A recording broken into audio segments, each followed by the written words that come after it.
of jagged beauty rise, like stretch marks streaking sand hips. All the earth has born beguiles us, and battered bodies build our acres. Babes that sleep in hewn rock cradles learn to bear the hardness coming.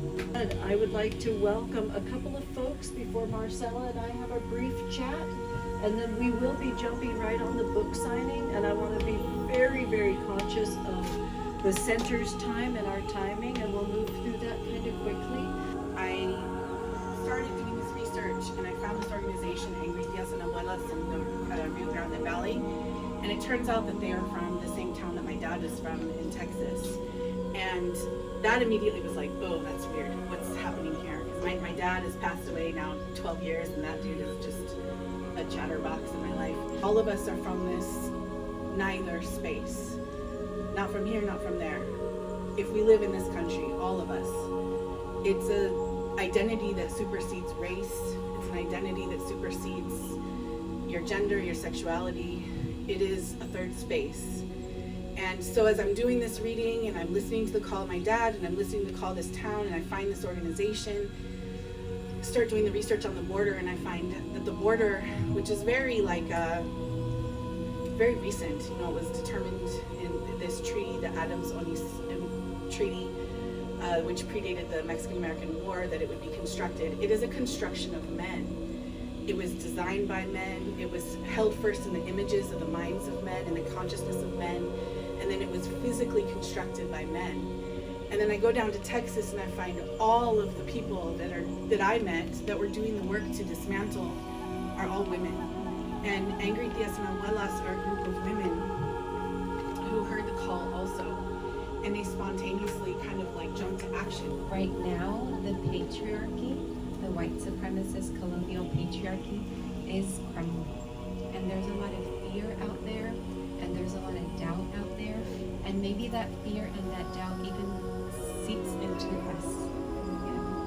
And that happens to me too, because it's accelerating, the consciousness is accelerating so quickly.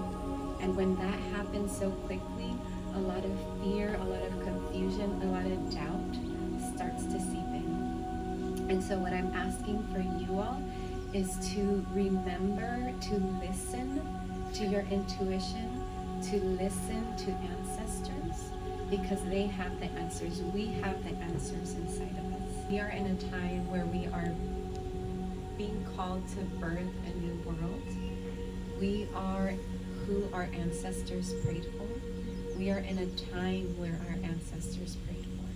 And so I believe, just like Leah shared, that we have all been called here for a reason. And I feel almost that we have done this work together in another time. I call on my ancestors for hope. I call on my ancestors for courage. I call on my ancestors for strength. I release the terror from white supremacy. I release the toxic conditioning from the patriarchy. I release the toxic programming from colonialism. I release the harm from colonialism. I show up unapologetically as my full self, and I embrace all of my magic. Thank you. Thank you so much. That was beautiful. And I just want to say one last thing about Angela. So some people might wonder, like, what do I have in common with Angela, a white woman who's a witch? And I feel that, I've said this to her before, I've never met a white woman like Angela, and that's a compliment. Because it really does the work, and so does her family. And I think if you know her and you know her family, it just emanates from them. And so I want to acknowledge that and thank you, Angela, for creating spaces like this. And I feel that I want to say that because I want to encourage other white women to also know that you don't have to think about like, can I do this work? Can I do it in the right way? Or like, you know, it's just you showing up fully and doing the work. Like each one of us, just like Leah said, it doesn't have to be, you know, in this big grand way. You showing up in your spaces, in the work that you do, can create so much change. So we're here tonight because the divine knows all that, invited us and created us. So thank you for that. Thank you so much. Thank you. Hi, thank you everyone. Thank you, Angela, for putting this event together. I'm gonna take my glasses off because I get nervous. And you guys, now you're easy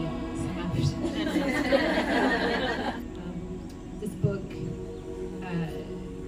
to me, is a collection of personal, everything in there is things that I've used. It's several years of journals where I kind of hand-picked over 9 months, like what I wanted to put in it, then hand-drew and hand-wrote everything. The hardest part about being an artist is actually just doing the work. I'm not an author, but here I am making a book from creation that feels right. A lot of my life has been like that. I didn't know what I was going to be, but I certainly thought I knew what I would do. Had I not allowed myself to ask for the willingness to be shown how to live, I wouldn't be here today.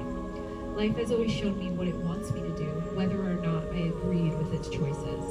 The hardest part about accepting what Spirit wants from me is just doing so. You have this ability to create a mirror in your experience with your words, and that's very unique, and that's where I felt the witchcraft in it, because witchcraft is to know thyself.